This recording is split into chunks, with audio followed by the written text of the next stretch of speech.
சகேயு என்ற ஒரு மனிதன் இருந்தான்.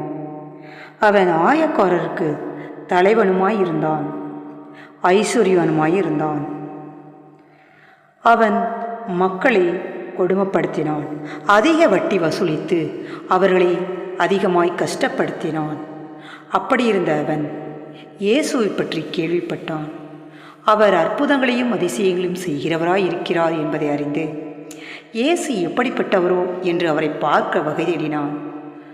ஆனால் அவன் குள்ளமானபடியினால் ஜனக்கூட்டத்தில் அவரை காணக்கூடாமல் அவர் போகும் வழியில் முன்னதாக ஓடி அவரை பார்க்கும்படி ஒரு காட்டத்தி மரத்தில் ஏறினான்.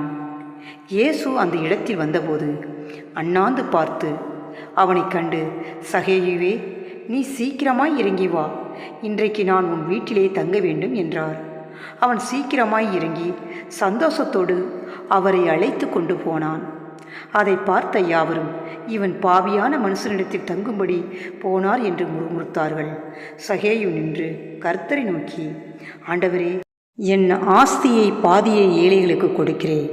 நான் ஒருவனிடத்தில் எதையாகிலும் அநியாயமாய் வாங்கினதுண்டானால் அது நாளத்தனையாக திருப்பி செலுத்துகிறேன் என்றான்.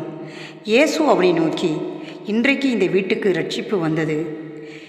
இவனும் ஆபிரகாமுக்கு குமாரனாயிருக்கிறான்.